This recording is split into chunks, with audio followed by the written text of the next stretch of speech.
나눔가 여러분 반갑습니다. 오늘 본문 말씀인 2장 역시 각 시행이 히브리 알파벳 순서로 구성되어 있습니다. 1장도 22절이었죠. 2장 역시 22절입니다. 이것은 히브리 알파벳이 22개로 구성되었기 때문입니다. 오늘 10절까지의 말씀은 하나님이 예루살렘에 무슨 일을 행하셨는지에 대하여서 목격자의 시선으로 그려집니다. 2장의 내용은 예루살렘과 유다에 대한 더 깊은 탄식으로 나타납니다. 애곡 소리가 더욱 애잔해지는 것이죠. 의인화된 도시 시온의 파괴는 정치, 사회, 종교, 공동체 전체의 몰락을 가져온 엄청난 고통이었습니다. 재앙은 건물과 사람을 가리지 않았습니다. 늙은이부터 젖먹이 아이에 이르기까지 모든 사람을 삼켜버립니다. 그래서 시인은 바벨론 군대에 의해서 예루살렘이 파괴된 그날의 일들에 대한 충격과 고뇌, 그리고 그 공포와 처참함에 대하여서 마르지 않는 눈물을 쏟아냅니다. 무엇보다 중요한 사실은 이 모든 일의 주체가 바로 하나님이시라는 사실에 있습니다. 시인은 이것을 강조하기 위해서 각 시행마다 행위의 주체를 아도나이, 주님 또는 야훼, 여호와로 표현하고 있습니다. 1장의 시작처럼 2장에서도 슬프다라는 감정의 폭발로 시작되고 있죠. 슬프다, 주께서 어찌 그리 진노하사 딸 시온을 구름으로 덮으셨는가. 이스라엘의 아름다움을 하늘에서 땅에 던지셨으며 그의 진노의 날에 그의 발판을 기억하지 아니하셨도다. 주께서 야곱의 모든 거처를 삼키시고 긍휼히 여기지 아니하셨으며 노하사 딸 유다의 견고한 성체들을 허물어 땅에 엎으시고 나라와 그 지도자들을 욕되게 하셨도다. 시인은 시온의 죽음을 넘어서 유다에 내리신 재앙으로까지 그 영역을 확대시켜 갑니다. 그리고 이 재앙의 주체는 놀랍게도 아도나이, 주님이십니다. 시인은 어찌하여 라며 부르짖습니다. 어찌하여 주님의 딸 시온을 분노의 구름으로 덮으셨는가? 어찌하여 이스라엘의 아름다움을 땅바닥에 던지셨는가? 분노의 구름이 이스라엘의 아름다움과 대비를 이루고 있죠. 옛적에 이스라엘 조상들은 광야에서 구름의 보호를 받지 않았습니까? 그러나 지금은 보호하시는 구름이 아니라 심판과 저주의 구름이 시온을 온통 뒤덮고 있습니다. 주님은 아름다운 이스라엘을 땅바닥에 내동댕이 쳐버리셨습니다. 이스라엘은 요새화된 높은 성벽으로 안전한 도시였습니다. 그러나 그 견고한 성체는 이제 주님에 의해서 파괴됩니다. 이는 주께서 진노하셨기 때문입니다. 하나님의 긍휼이 거두어진 성읍은 무너져 내립니다.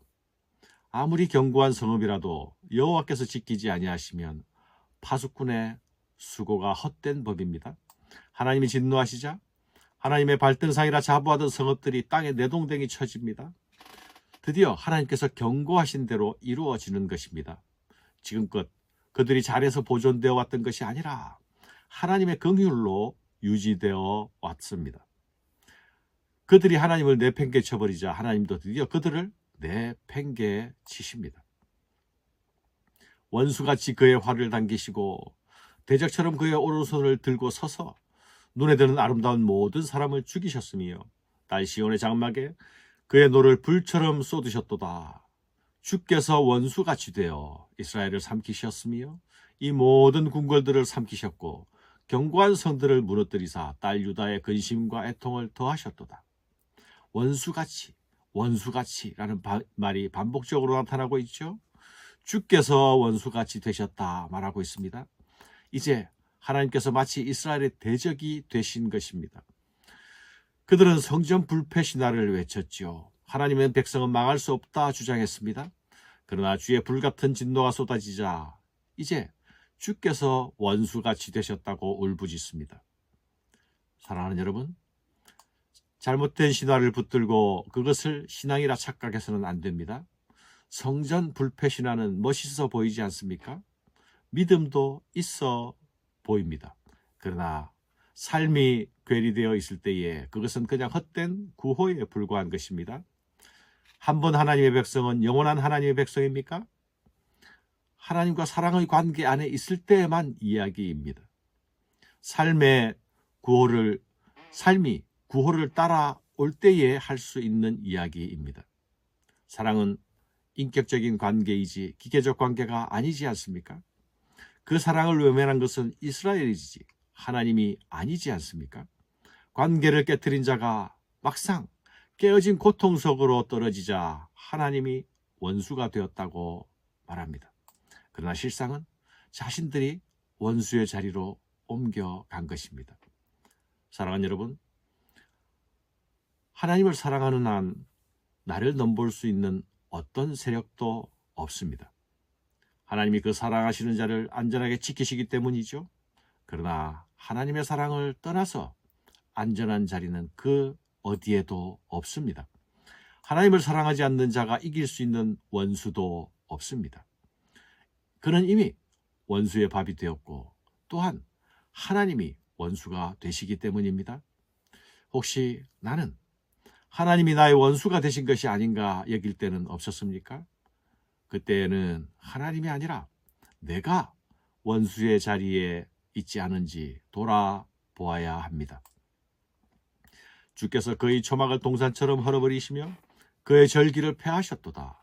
여호와께서 시온에서 절기와 안식일을 잊어버리게 하시며 그가 진노하사 왕과 제사장을 멸시하셨도다.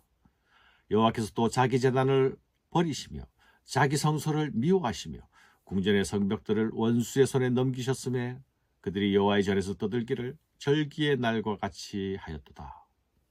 여기서 시온의 절기와 안식일이 나타나고 제단과 성소들이 나타나고 있죠. 절기들은 폐하여지고 안식일은 잊어집니다. 그들은 예배를 업수히 여겼습니다. 기계적인 예배를 드리고 삶과 유리된 예배를 드렸습니다. 심판의 날에 드디어 그 모든 것들을 쓸어버리십니다. 예배와 절기, 안식일뿐만 아니라 제사장과 제단과 성소도 모두 쓸어버리십니다. 다 더러워졌고 그것을 참되게 할 예배자들이 없기 때문입니다. 사랑하는 여러분, 하나님이 제사를 원하셨습니까? 고기를 원하고 노래를 원하셨습니까? 하나님은 감사로 드리는 제사를 원하지 않았습니까? 마음이 떠난 자리, 감사가 사라진 자리는 바로 사랑이 떠난 자리가 아닙니까? 사랑이 떠난 자리에 사랑을 표현할 형식과 껍데기들은 더 이상 필요치 않습니다. 왕과 지도자들이 율법 없는 이방인들 가운데 있으며 그 성의 선지자들은 여호와의 묵시를 받지 못하는도다. 율법을 무시하고 묵시를 외면한 백성들, 이제 그들은 율법 없는 이방인 가운데로 떨어지고 더 이상 묵시도 그들에게 주어지지 않습니다. 배교에 앞장섰던 왕과 지도자들도 이제 더 이상 소용이 없습니다. 왕과 방백들뿐만 아니라 선지자와 제사장도 마찬가지입니다. 율법을 세우고 묵시를 듣고 모략을 세울 길을 모두 다 끊어버리십니다. 사랑하는 여러분, 순종 없는 예배는 소용이 없습니다. 삶이 따라오지 못하는 예배도 마찬가지입니다. 하나님의 말씀이 선포될 때에 들을 수 있어야 합니다. 순종할 수 있어야 합니다. 묵시를 외면한 백성들에게는 미래가 없습니다. 아직 들을 수 있을 때에 들어야 합니다. 읽을 수 있을 때 읽어야 합니다. 배울 수 있을 때에 배워야 합니다. 하나님의 호흡을 허락하시는 이 한날이 여호와께로 돌아갈 날입니다. 내일이 아니라 지금입니다. 지금이, 오늘이 은혜 받아야 할 날입니다. 은혜를 구하고 사모해야 할 날입니다. 감사합니다.